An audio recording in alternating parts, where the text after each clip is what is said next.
بيبدأ مسلسل النهاردة مع يونج وهي قاعدة مع داني أختها، وهي المسؤولة عنها وعن كل حاجة تخصها من أول ما اتولدت.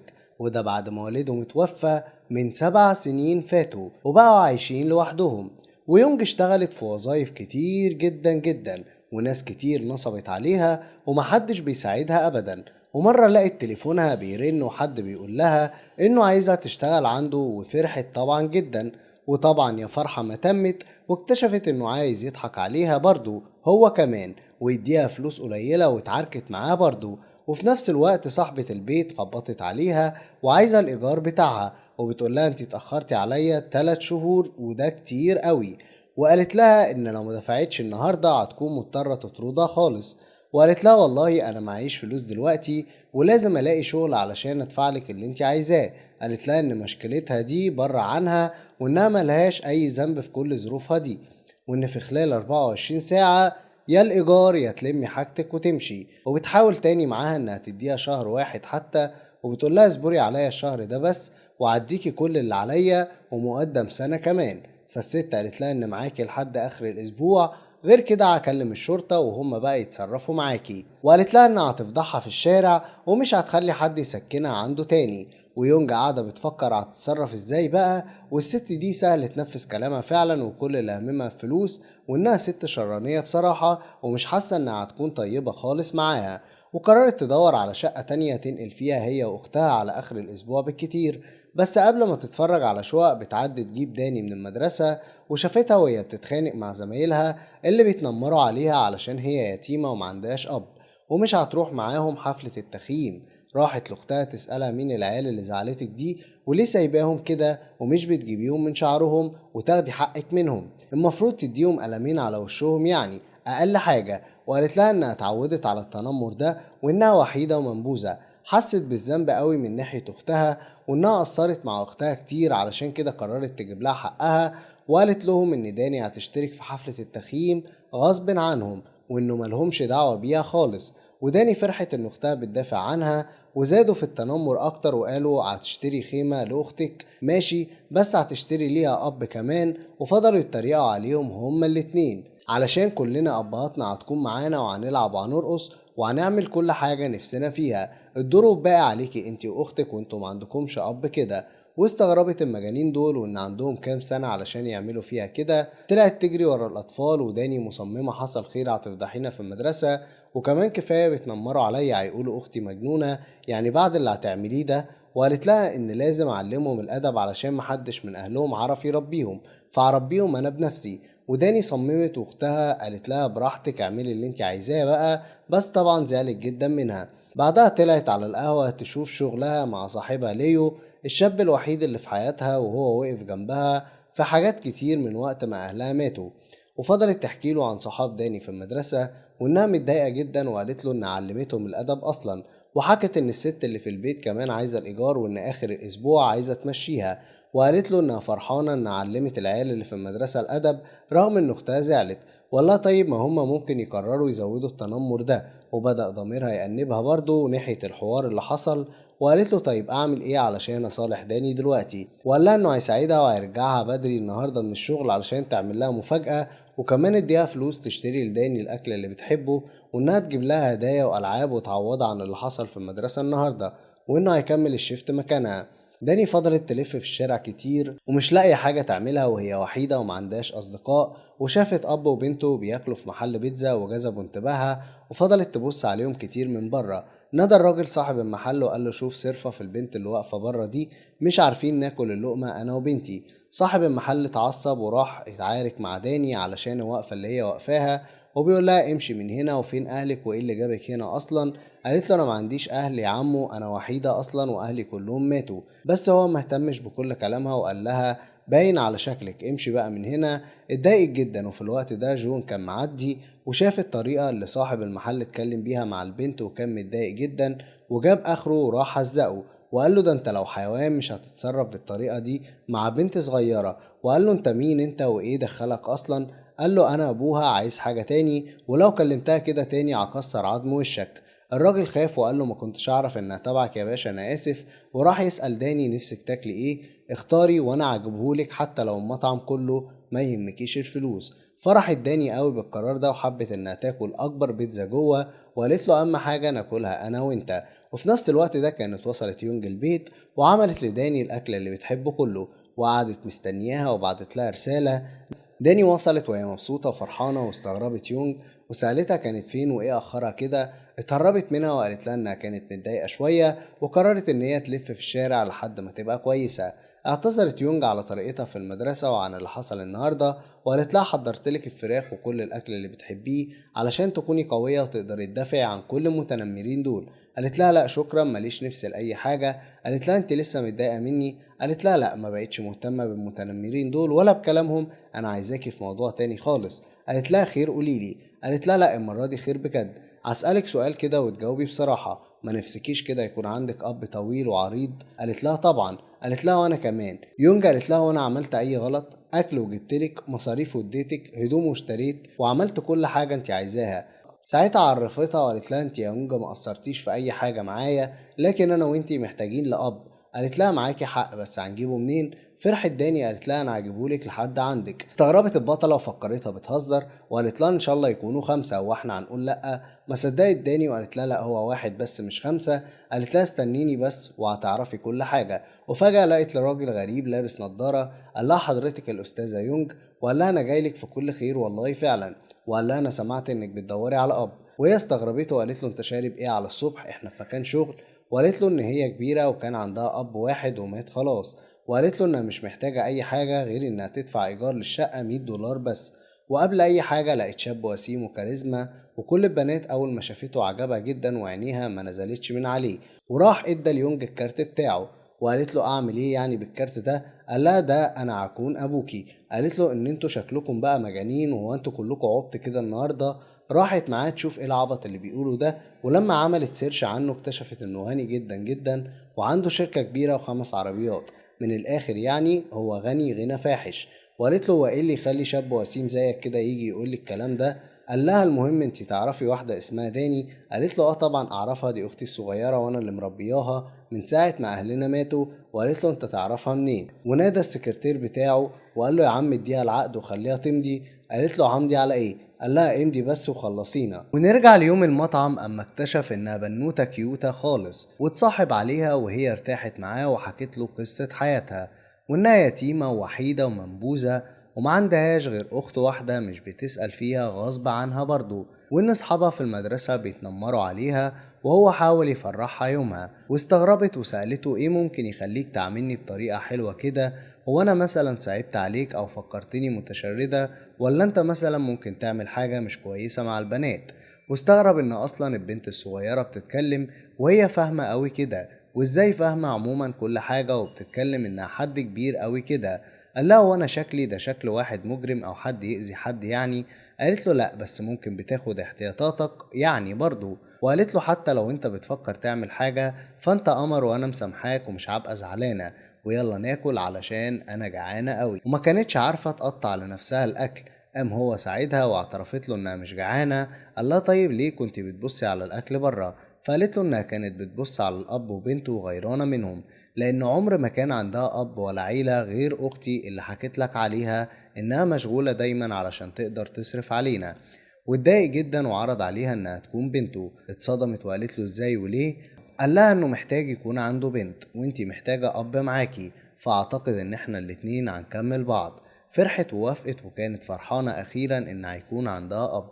وبطلتنا عرفت الحكاية وبتقرا العقد وبتقول له اختي مجنونة، مفيش حد عاقل ممكن يعمل اللي هي عملته ده.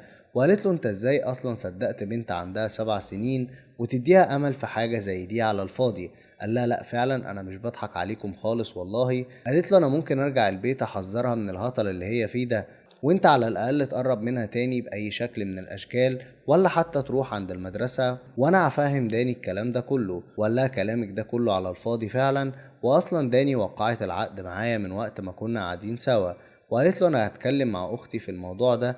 قال لها بلاش تكبري الموضوع قوي كده، واضح قوي ان اختك محتاجة اب جنبها فعلا يعني مش مجرد كلام. يعني انت مقتنع ان بفرق السن البسيط ده اقول لك يا بابا انت عايز الناس تقول عليا ايه؟ قال لها مالنا بالناس، احنا الاتنين مستفيدين، اختك محتاجة اب وانا محتاج بنت. قالت له انا امشي معاك اختي وانا فاهمة دماغها، انت عايز يكون عندك بنت ليه؟ قرر يعترف بالحقيقة وقال لها ان جدته سابته شركة كبيرة وكانت كاتبة في الوصية ان هو اللي ياخدها، بس عمه كانج طلع له زي الخازوق وقال له يا ابني انت مالكش حاجة ومش هتاخد اي حاجة غير اما تتجوز وتخلف، لان دي كانت وصية امي وانا ابنها. وبقول لك واما اتناقشوا مع المحامي عرفوا ان انسب حل ان هو يعمل تمثيلية انه كان متجوز قبل كده ومخبي بنته عن الناس ويقدمها ويكسب القضية وياخد الشركة من عمه كانج الخنزير، والمفروض انها تتعاطف معاه. بس قالت له بكل برود مالي انا واختي بقى بالحوارات دي كلها، حل مشاكلك بعيد عننا، احنا والله مش ناقصين حوارات. حاول يفهمها ان جدته كانت بتحب الشركة دي قوي وان كانج طمعان فيها وعاوز يدمرها. قالت له خلاص سيبني هفكر وهرد عليك. قال لها انا مجهز لكم بيت تقعدوا فيه براحتكم وان كل اللي هيحصل ده هيكون لمدة شهر واحد بس. وفكرت في الكلام وقالت لنفسها طيب ما ده عرض كويس قوي، هكون غبية لو ضيعته. راحت تتناقش مع ليو صديقها الوحيد علشان توصل لحل، وقالت له اعمل ايه دلوقتي؟ اسمع الكلام وخلاص علشان اختي؟ قال لها من رأيي انك تبعدي عنه وان كلامه كله مش منطقي خالص وما يدخلش عقل حد. ازاي واحد من اللاشيء كده يقرر يبقى ابو واحدة يعني؟ وانا من الاول ما كنتش مستريح له خالص. بس هي شافت داني وازاي متحمسة يكون عندها اب زي اصحابها، راحت ودتها ليه. واما وصلوا البيت لقوا واسع وجميل قوي قوي، وهي كمان انبهرت ببيت واسع وجميل عمرها ما كانت تحلم تقرب منه حتى. بطلنا قال لها هنحط قواعد علشان نعيش سوا. قالت له انا كل ده فاكرة ان داني بس هي اللي هتعيش، انا عايش معاك ليه؟ قال لها مش هقدر اربي داني لوحدي، لازم تقعدي تهتمي بيها. وافقت بس طلبت منه ان يأجل حوار القواعد ده شوية لحد ما تاخد على البيت. ومر 3 ايام وبطلنا ما قصرش وبيدي مصروف وهدايا وبيعمل كل حاجة. واما عارف كمان ان في رحلة تخييم تبع المدرسة حجز ليها، واستغل الوقت وقال لبطلتنا ان داني مشيت واعتقد ان ده وقت اننا نحط قواعد مع بعض. قالت له ماشي. قال لها اولا ممنوع تقربي من هدومي خالص، وقالت تمام وانا غلطانة ان كنت بغسلهم. وقالت له انت كمان ممنوع تقرب من اي حاجة بتاعتي. وقال لها وكمان صوتك ما يعلاش في بيتي، فاهمة ولا لأ؟ قالت له فاهمة طبعا. راحت تطمن على داني وقالت لها عاملة ايه في المخيم يا داني؟ قالت لها كل حاجة كويسة وان باباها كلمها من شوية وبعت لها فلوس وهدايا كتير وبعت لأصحابي كمان وهم كمان بدأوا يحبوني وكمان محدش بيتنمر عليا خالص، وكانت مبسوطة قوي. راحت البطلة تشكره فعلا انه بيعاملها اكنها بنته. وشافت حشرة وكانت مرعوبة وقعدت تقول له موتها بسرعة، وهو كان مرعوب اكتر وعمال يقول لها انا مالي موتيها انتي. والاتنين مرعوبين والاتنين استخبوا. روح انت عزيز المشاهد اقتلها بقى. وبعد حوارات كتير وهما الاتنين اصلا مرعوبين، راح هبد الحشرة بكشكول وماتت فعلا. راحت كلمت ليو وقالت له انه قتل الحشرة. قال لها بجد؟ طيب وهو اصلا بيعمل ايه عندكم في البيت؟ مش قلتلك تقطع علاقتك بيه اصلا؟ قالت له ده انا نسيت احكي لك يا لهوي عليا، ده انا عايشة معاه بقالي اسبوعين يا جدع. وقبل ما يبهدلها ليو لقت راجل غريب جاي عليها بيقولها انت مين يا شاطرة وبتعملي ايه هنا؟ اتوترت وقفلت السكة مع ليو في ساعتها وقالت له انت مين يعني؟ وقبل ما تعك الدنيا بطلنا وصل وقال له عمي كانج ايه جابك هنا وعاوز ايه مني؟ قال له برن عليك بقالي اسبوع مش بترد ليه عليا، وجيت اطمن عليك لقيت الحلوة دي هنا. هي مين بقى وتقرب لك ايه؟ قال له دي الخدامة بتاعتي طبعا يا عمي، انت عارف مش بعرف ارتب البيت لوحدي. اتضايقت البطلة من كلامه وحست ان هي قليلة قوي اما قال انها الخدامة بتاعته، وقالت لنفسها وانا اللي كنت فاكرة ان هيقول مراتي ولا اختي ولا اي حاجة يعني، ايه خدامة دي؟ وفي الاول والاخر انا فعلا خدامة وفعلا بخدمه هو وداني. وبالرغم من احساسها ده الا انها سابتهم ومشيت وعادي. وبطلنا مهتمش قوي يسأل كانج قوي هو كان عايزه في ايه، بيقوله انه كان عايزه في موضوع مهم وضروري وشكل الموضوع كده مش هينفع هنا انهم يتكلموا في حاجة، ولازم نتكلم على انفراد في الشركة بعدين. وبيطلب من المساعد بتاعه انه يحط عينه على بطلنا لانه حاسس ان في حاجة ورا البنت دي وانه شاكك انها مش خدامة، لا وانه بيكذب عليه. بعد ما مشي كانج راح بطلنا على بطلتنا وقال لها انه ما كانش عارف يقول ايه علشان كده قال عليها خدامة، غير كده كان هيطلع علينا اشاعات وسمعتنا هتتدمر وهيعرف ان دي تمثيلية وان داني مش بنته. قالت له عادي وانها اصلا مش مهتمة. راحت تقابل ليو وكان باين قوي عليها ان في حاجة. قال لها احكي لي ايه اللي مضايقك، ايه اللي حصل. اتهربت منه وقالت له ان مفيش اي حاجة. انت بقى مالك متعصب عليا ليه؟ قال لها مثلا علشان كسرتي كلامي ورحت عشتي مع واحد انا حذرتك منه وقلتلك اني مش مستريح له. قالت له ايه مضايقك يعني؟ انت ليه محسسني ان فرد من العيلة عندك؟ اتهرب منها وقال لها بعدها هو انت مش ملاحظة يعني ان انا بحبك وعرضت عليكي ان ادفع الديون اللي عليكي وكمان هوفر لك انت واختك مكان تعيشوا فيه عندنا في البيت معايا انا ووالدتي كمان، وانت اللي رفضتي وقتها العرض ده. اعتذرت وقالت له انها عملت كده علشان داني حبته وهي مش هتعرف تكسر فرحتها انها لقت اب اخيرا، وان داني دلوقتي بتعيش طفولتها زيها زي اي طفل، على الاقل مش حاسه انها اقل من صحابها في حاجه. لكنه بيغير اكتر وبيقول لها خلاص اعملي اللي انت عايزاه يعني براحتك. بيتعصب عليها وبيقوم وبيسيبها، وبتتعصب هي كمان وبتقول له حتى انت كمان انك ما بقتش عايزك تكون صاحبي، ابعد عني زي ما كلكم بعدتوا عني. قعدت مع نفسها وعرفت انها كانت غلطانه، فراحت وراه على المقهى واعتذرت انها زعقت معاه وقالت له انها ما كانتش تقصد اي حاجه، وانا عارفه انك بتحبني لكن مفيش في ايدي اي حاجه اعملها. داني مبسوطة مع جو وانا اهم حاجة عندي هي وانت عارف. فبيسامحها ومرة واحدة شافوا اتنين داخلين المحل وبيقولوا انت بقى اخت داني؟ قالت لها اه حصل حاجة. قالت لها اختك ضربت عيالنا علقة موت. استغربت وقالت ازاي ده يطلع من داني، وان اصلا عيالكم هم اللي دايما متنمرين عليها وهم اللي دايما بيضايقوها مش هي خالص. وقالت لهم مستحيل داني تعمل كده ابدا. وقالوا لا عملت، واختك اصلا تربية شوارع ومسكوها تهزيء بالكلام، وان انت معرفتيش تربي وان ده نتيجة الاهمال في التربية. ليو ما قدرش يستحمل اكتر من كده ولسه هيتعارك معاهم. لقوا جو داخل كده من الباب وبيقول لهم انتوا مين ومين اللي سمح لكم انكم تعلوا صوتكم عليها؟ انتوا ما تعرفوش ان وراها راجل ولا ايه يعني؟ واحدة بتقول له هو انت بتدافع عنها قوي كده ليه؟ هو انت المحامي بتاعها ولا ايه؟ قال لها انا ابو داني وعرفت ان عيالكم بيتنمروا عليها وهوديكم في 60 داهية وهقدم فيكم شكوى وهبهدلكم في المحاكم انتوا وعيالكم اللي معرفتوش تربوهم منك ليها. وطلع الكارت بتاعه ليهم، وهنا طبعا جابوا ورقة وده لازم لانهم شافوا انه حاجة كبيرة وهيبهدلهم فعلا. وبدأوا يعتذروا اما عرفوا انه غني وايده طايلة وممكن يبهدلهم فعلا. وقال لهم شايفين اللي انتوا بتتعاركوا معاها وبتعلوا صوتكم عليها دي؟ هتروحوا تتأسفوا لها وشرط اساسي عندي انها تسامحكم، يا اما انتوا احرار بقى وانتوا اللي جبتوه لنفسكم. وعملوا كده لحد ما بطلتنا رضيت وقالت لهم ربوا عيالكم دول بقى معلش، وقالوا احنا هنربيهم ومش هنخليهم يقربوا تاني من داني. وطبعا اتأسفوا لجو وقال لها خلاص ما حصلش حاجة.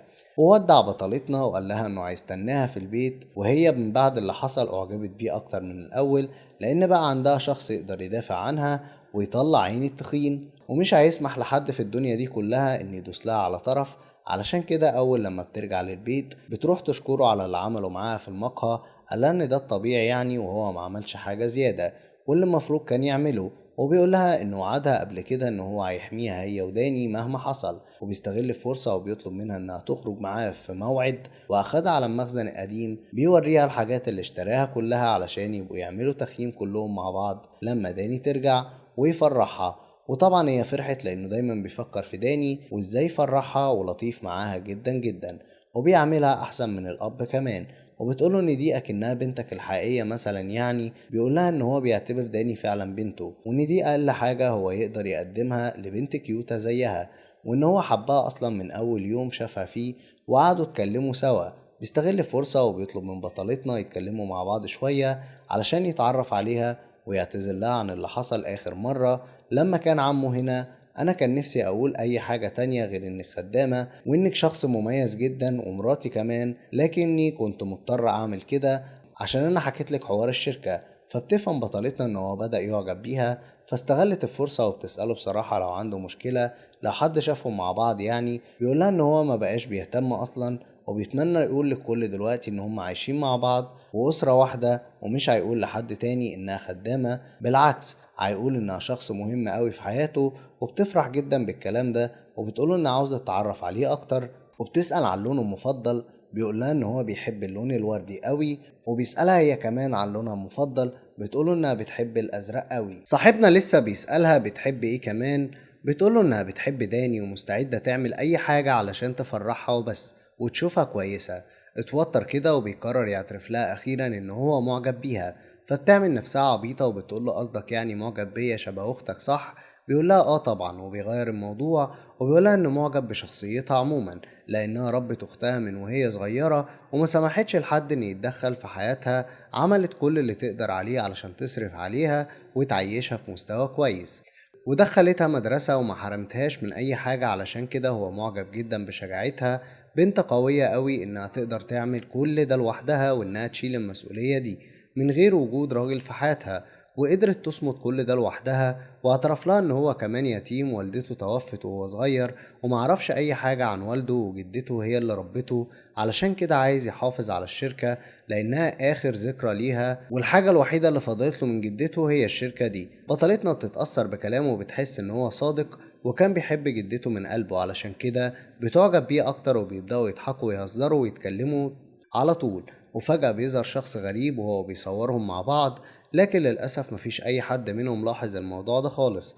في اليوم التاني بتيجي داني من رحلتها أخيرا، فبتجري بطلتنا علشان تستقبلها تشوفها فرحانة وبتسأل عن السبب.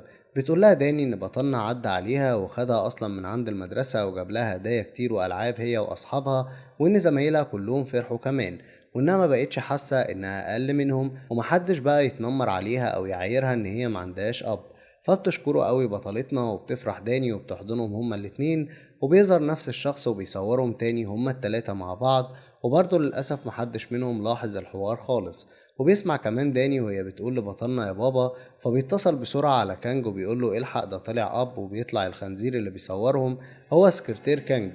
في نفس الوقت ده بيكون بطلنا قاعد بيشرب قهوة في أمان الله، فجأة بيلاقي بطلتنا نازلة من فوق وهي لابسة فستان وردي شكله زي القمر. بيقول ايه ده، شكلك ناوية تغريني ولا ايه؟ اللون اللي انا بحبه، يا نهار ابيض لابساه كده علشاني؟ لاني قلت لها امبارح ان انا بحبه اكيد اكيد. بس بتطلع من احلام العصر بتاعته وبتقوله انها رايحة تحضر فرح صاحبتها، يلا ما تتأخريش لاني محضرلك مفاجأة جميلة جدا بعد ما بترجعي. وبعدها بيروح يقابل المساعد كيم اللي بيسأله ناوي يعمل ايه في الاجتماع الجاي، ولو فعلا هيعرض عليهم ويكملوا في المسرحية. فبدأ يتوتر بطلنا لأنه وقع في حب داني وأختها ومش عاوز يعرضهم لخطر لأنه عارف إن كانج مش هيسيبهم في حالهم. وبيقوله إن هو مش عارف دلوقتي يعمل إيه بعد ما اتعلق بيهم جدا. فبيحكي لكيم إن حياته اتغيرت جدا بعد ما اتعرف على البنتين دول، وقلبوا حياته من شخص بارد لشخص حنون، من أبيض وأسود لكلها ألوان وردي. وبقى بيضحك أكتر من الأول، فما ينفعش يعرضهم للأذى ولا يفرط فيهم. كيم بيعرف إن دي حقيقة فعلا وإن هو اتغير خالص، فتأثر بطلنا بكلامه لأن كل كلمة قالها صح. وبطلتنا فعلا أثرت فيه جدا وغيرت حياته للأحسن هي وأختها، وبقى عندها سبب إن هو يعيش علشان كده بيقرر النهاردة يعترف لها بحبه ويطلب منها إن هم يرتبطوا رسميا قدام الكل، ومبقاش يهتم بأي حد تاني حرفيا، ولا الشركة ولا كانج ولا أي حاجة. المهم إن هو يعترف لها بحبه وإنهم يعيشوا سوا ويحققوا كل حاجة نفسهم فيها سوا، وده بالنسبة له كان أهم من الشركة ومن أي حاجة تانية. في نفس الوقت بعد ما بتخلص بطلتنا الفرح بيعرض عليها ليو ان هو يوصلها، وفي الطريق بتقوله انها جعانة فبيعزمها على العشاء على حسابه. بس فجأة بيرن الموبايل، ولما بترد بتعرف انه اتسرب صورة مع بطلنا والناس مطلعة عليها اشاعات انها خدعته وضحكت عليه علشان يرتبط بيها. لا وكمان بطلنا مترحمش والشركة اتقلبت عليه وكلها فوضى دلوقتي، وحرفيا الدنيا بايظة على الاخر. فاتصدمت ومبقتش عارفة تعمل ايه. فحاول ان هو يهديها خالص وبيقول لها انه جنبها ومش هيسمح لحد يتكلم عليها كلمة واحدة ولا حتى يأذيها. وبيروح ياخد حاجتها وبيقول لها من النهاردة هتعيشي معايا، فكك بقى من شغل بتاع بطلنا ده، انتي وداني هتعيشوا معايا ومش هسمح لحد ان يأذيكوا ابدا.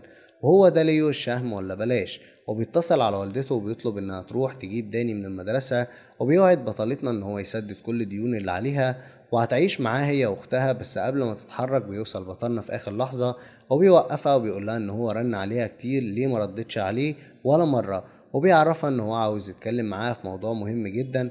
بس ليو بيتدخل وبيقول له كلامك معايا انا عاوز منها ايه، سيبها في حالها بقى، كفايه اللي انت عملته. بطلنا بيتعصب وبيقول له معلش يعني مين حضرتك علشان تتكلم معايا بالاسلوب ده؟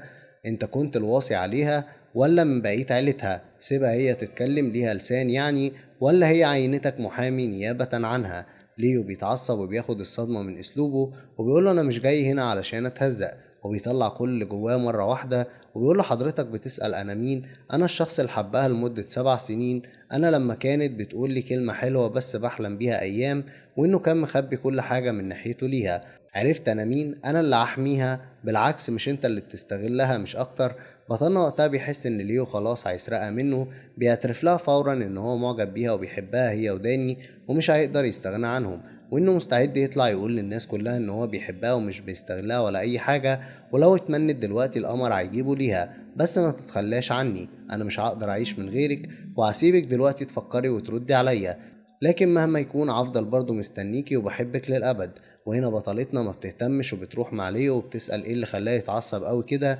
قال لها ان هو كان بيحبها من 8 سنين وكان كاتم في قلبه ومستني ان هي تلاحظ، لكن انتي غبية، اعمل ايه؟ وكمان في الاخر ضيعتي كل ده ورحتي عشتي مع راجل تاني، وبالرغم من كده ما قدرتش ان اكرهك، بالعكس بقيت بحبك اكتر من الاول، ومستني اللحظة اللي هتبادليني فيها نفس الحب ده وترتبطي بيا واسدد كل الديون اللي عليكي واهتم بداني وابقى اب واخ وصديق وكل اللي نفسها فيه، واحافظ عليكي واحطك في عينيا، ونعمل مع بعض عيلة ونحقق اللي نفسنا فيه من زمان والله. وفضل يتكلم كتير قوي ويقنعها كتير قوي قوي. وهنا للأسف بتقوله انت شخص مميز وبالنسبة ليا زي اخويا اللي تمنيته من الدنيا، وانها فاكرة كل المواقف اللي وقف جنبها فيها، ومش هقدر ان انا احبك اكتر من كده لاني معجبة ببطلنا. وفعلا بالرغم ان انا عارفاه من شهرين بس، لكن غير فيها حاجات كتير وعرفها يعني ايه كلمة حب، خلاها لأول مرة في حياتها تحب شخص وتتعلق بيه أول مرة، أحس بالأمان مع حد. علشان كده عاوزة أرجع أكمل معاه بقية حياتي. وبيشجعها ليه وبيحترم قرارها، وبيقولها إن هو هيفضل دايما يحبها مهما حصل، ولا أنت هتفضلي مهما حصل شخص عزيز على قلبي، وكمان أنا مش زعلان ولا حاجة يعني. وفي نفس الوقت ده بطلنا بيبقى قاعد مستنيها ومستني ردها، لكن عنده أمل كبير إن هي كمان زيه، وفعلا أمله ما بيخيبش، وبتيجي وبتعترف له إنها بتحبه، وهو كمان بيعترف لها إن هو بيحبها من أول مرة شافها فيها.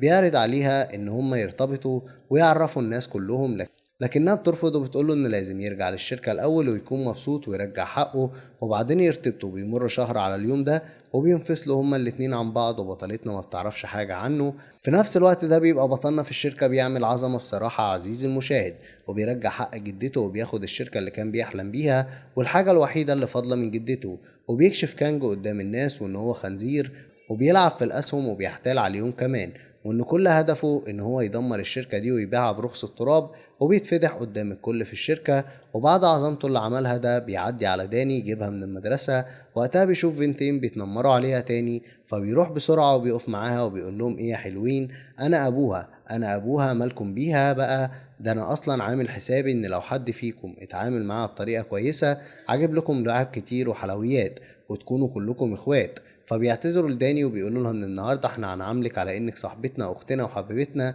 وابوك العسول ده زي ابونا. اما عرفوا ان الحوار فيه حاجه حلوه بقى واكتر كمان، ده هيجيب العاب وحلويات، فبياخدها وبيروح بقى لبطلتنا، واول لما بتشوفهم بتجري عليه بتساله كان فين. كل ده بيديلها الكارت وبيقول لها كنت بعمله طبعا علشان انا بقيت مدير ورئيس الشركه، الراجل اللي مفيش منه اتنين. ولما بتفتحه بتلاقيه اصلا ان هو عرض جواز، وبيعرف انها لو وافقت هيعمل لها فرح كبير جدا جدا الكل هيحكي ويتحاكى بيه.